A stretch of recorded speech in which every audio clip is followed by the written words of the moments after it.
Here are 10 habits that will get you from occasionally taking good photos to consistently creating work that you're proud of. These 10 are field tested and backed by research where it matters, and here's a good one. One of these habits is gonna feel completely counterintuitive, maybe even wrong, but it may just be the most important one of the list. So let's start. Habit number 1 is shooting the same location multiple times. And I know this sounds boring, but the science backs it up. Researchers published a comprehensive review showing that constraints enhance creative input. So when we eliminate variables like location, our brains shift from exploration mode over to observation mode, and we start seeing things differently. We notice things like how shadows move throughout the day, or even find angles that we missed before. Because we need to remember that photography isn't necessarily about finding the perfect spot, it's about learning to see what's already there. So let's try this.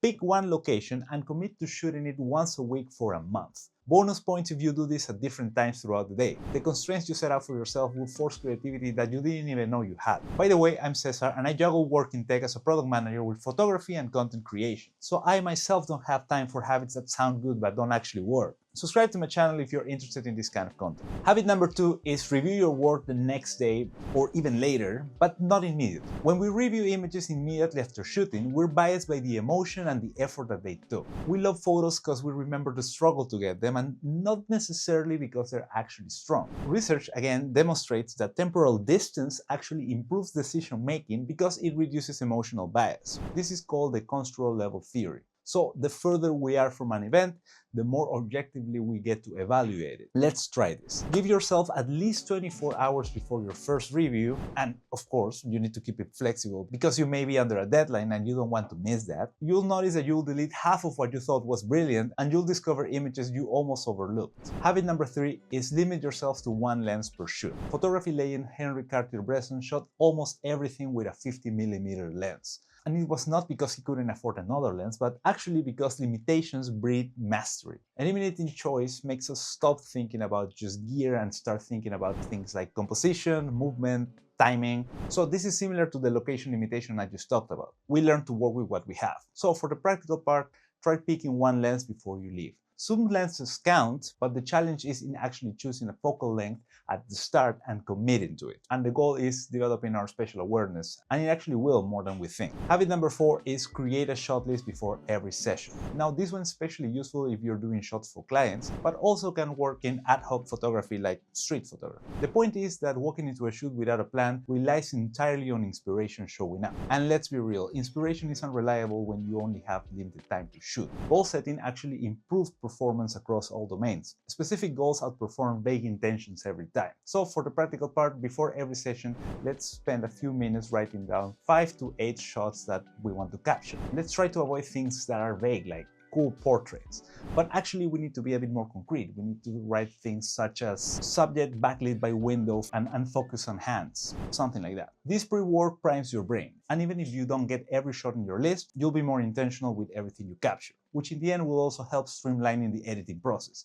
More on that on my video about editing faster. Habit number 5 is study one photographer per month, but do it deeply. We scroll through Instagram feeds seeing thousands of images daily, but that shallow consumption doesn't necessarily improve our work. And I mean, it hurts to say as well because I post my images there, but it's just the truth. It just creates noise. Instead, try picking one photographer each month and study them thoroughly. Try to go through their entire catalog instead of just the popular work. You can also read the interviews, watch documentaries if they exist, and things like that. Just basically consume content on that specific photographer. In short, try to understand their creative philosophy, their technical approach, and their career decisions. Don't think this is about copying their style, because it's not. It's actually more about understanding decision-making processes with the goal of changing how we see things. Just basically putting ourselves in the shoes of someone else to try to understand their processes, having a different point of view. Habit number 6 is shooting manual mode even when it's inconvenient. And yes, I've talked about not using manual mode in another one of my videos, which you can check over here. But if you want to deeply understand exposure, you need to work with manual mode until it becomes second nature. Scientists call this desirable difficulty, which actually demonstrates that more cognitive load during learning leads to better long-term retention and skill transfer. What does this mean in plain English? If it's more difficult, you'll get better. In other words, work harder now so that it becomes effortless later. You can try setting your camera to full manual for 30 days, and keep in mind that this means that you'll miss some shots and you will definitely get frustrated, but after that period, I think that you will understand light in ways that auto mode can really teach. Habit number 7 is delete aggressively and often. Let's accept it. Deleting images is difficult. What if we need them later? What if we're wrong about which ones are good? That fear keeps us running in mediocre work, to be honest. If we shoot 100 images and only 5% are portfolio worthy, then that means that the other 95 are clutter and make it harder to see our best work. A massive photo library isn't an asset if we can find our strongest images fast. So after every shoot, review and delete if an image doesn't make you feel something or if it doesn't serve a clear purpose. Keep in mind though that it could be gone from your photo editor of choice, but you can still be keeping backups, so that can still give you some peace of mind. Habit number 8 is shoot during terrible light conditions on purpose. So we're still under the umbrella of adding limitations so that we can improve. And yes, golden hour is beautiful, but it's also a crutch. We wait for the perfect conditions and then we wonder why our skills don't develop fast enough. Lots of compelling photographs actually happen during harsh day, midday sun, flat overcast skies, or dimly lit environments. These conditions force problem solving because we learn to find or create interesting light when nature isn't cooperating.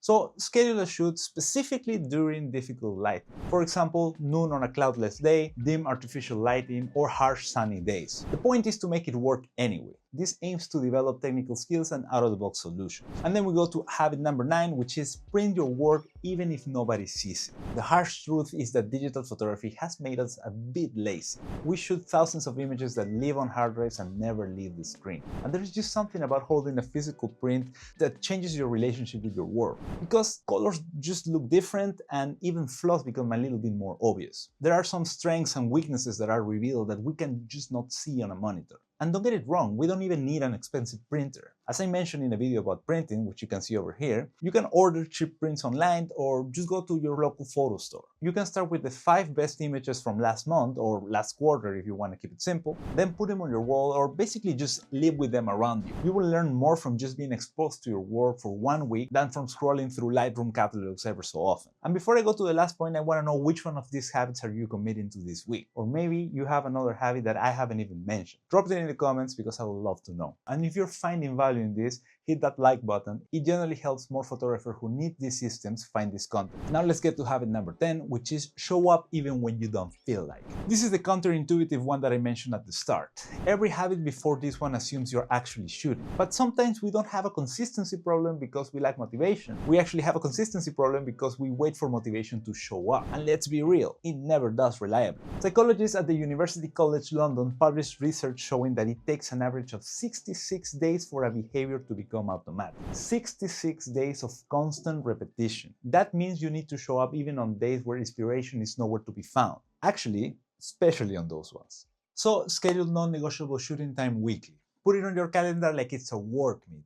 Some weeks you won't feel inspired, but shoot anyway. Some weeks the weather will be terrible, shoot anyway. Some weeks you'll think that there's nothing new to photograph, well guess what? Shoot anyway. That resistance you feel is exactly why this habit matters more than the others. Constraints breed creativity, temporal distance improves judgment, manual mode builds understanding, but none matters if you're not consistently practicing. As I've said before, systems beat motivation every single time. Now, if you're committing to these habits and you want to know how to plan your upcoming year so it's the best one yet, well then I suggest you to check the video over here where I build systems with free resources to download to make that happen.